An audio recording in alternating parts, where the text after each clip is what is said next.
Northeast Arkansas, located within the Mississippi River Delta. This land is an isle of monsters. Abomination after abomination has scoured our soil, destroyed our homes, and unfortunately, killed some of our loved ones. Many places still bear the scars left by these monsters. However, my experience in Northeast Arkansas this late spring was much different, as what she lacked in monstrosities, she more than made up for in beautiful skyscapes. This was my experience back in the Delta. Stuff you do with your trap for me. Just try to go up.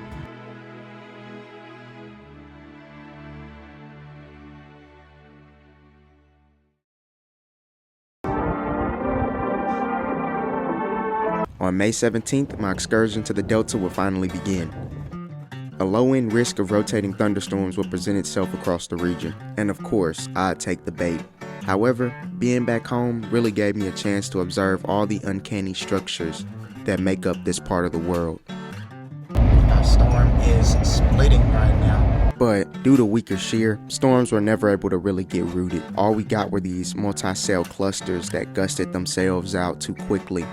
By the time that stronger shear had kicked in, the environment was already too worked over.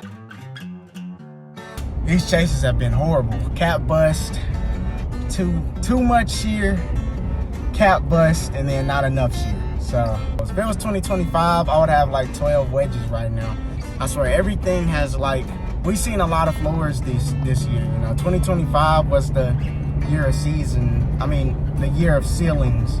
2026 is like the year of floors. It's like a realistic storm chase year. You gotta have some elite ball knowledge to get it done these days. And I think my big chance was in Illinois. I'll never forget Kankakee. But watch me next week or a couple weeks from now intercepting a tornado and my whole mood is turned around. This is crazy. Am I the only one that's what's going on? Everything got super expensive. Gas prices are going ham. Tornadoes aren't tornadoing. Storm chasing can be rather frustrating at times. And at this moment, I was on a 3-chase losing streak. It was horrible.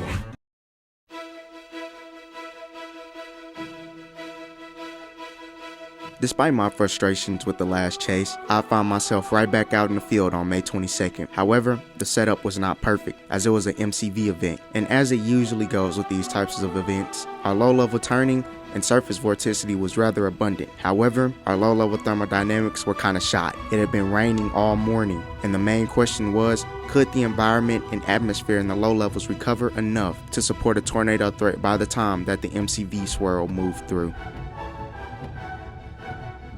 But things started rather bleak, as there was a pretty stubborn stratus deck, there was no low-level heating, and the warm moist air mass to our east was rather reluctant about advecting in. But sometimes, you just gotta have faith, because if it's God's will, it'll happen. And on a side note, who knew that swampy rice fields with turbulent clouds overhead could be so beautiful?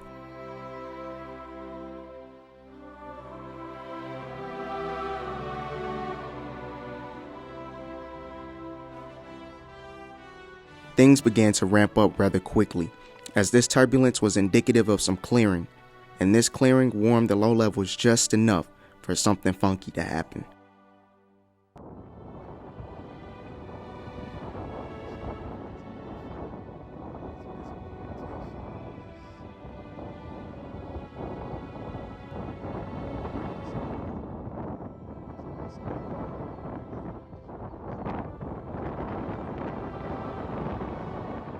And although it never sat down a huge tornado, there were many scuddy appendages that attempted to reach down to the earth. And after my losing streak, this was a much needed break.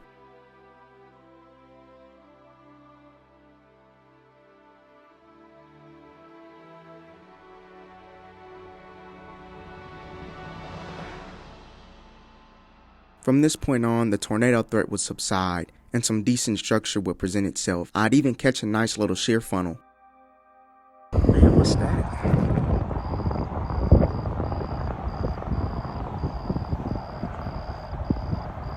The stuff you do with your trap for me. some gorgeous scenery, but I don't want to be out there recording it, so.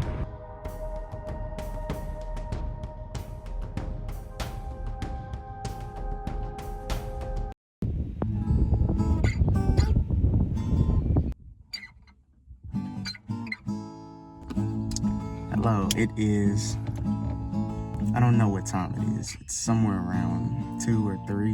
We're watching some towers try to go up the best they can, but they're all crossing the outflow boundary because on this side, the boundary is like this.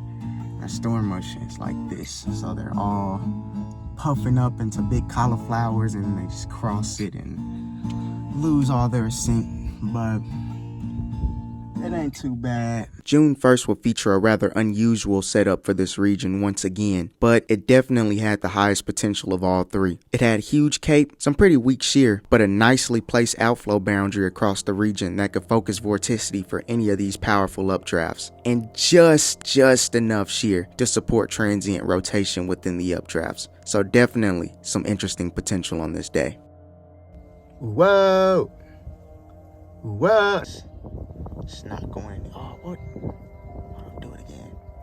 Oh my goodness, what is he doing? That's so cool. Whoa.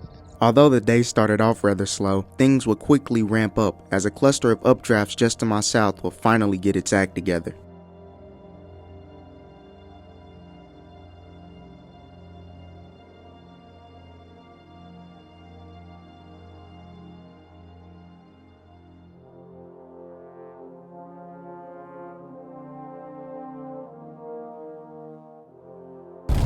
We are approaching the world's smallest little occlusion here. It's a nice little bun though. It could seriously get this done. Got some good low-level thermodynamics, just some higher bases. Just wish I had a little bit more mass. That certainly helped with it. But man, it's doing well. It's doing just fine.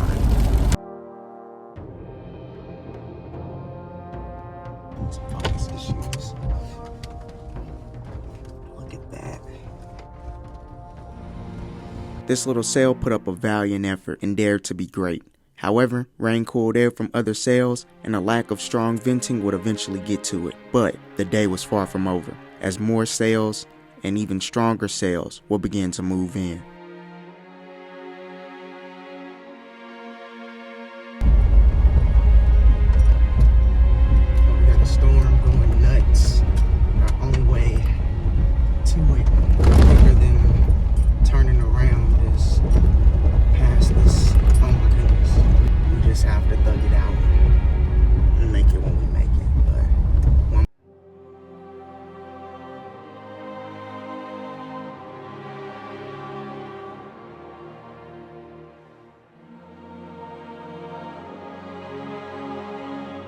Yeah, it's outflow. Look at that.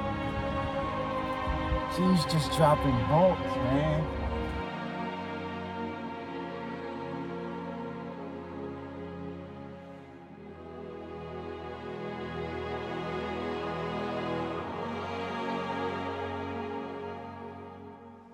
And I wish I could tell you that the atmosphere was done after this. However, the Delta had one more trick up its sleeve and was about to reveal skyscapes so beautiful they seemed out of this world.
And with that, my time home was complete. I'd have to leave the Delta to return back to the Midwest in order to prepare for my second year of college. But thank you all for watching, and never stop chasing, of course, and be sure to keep your meso scale in motion.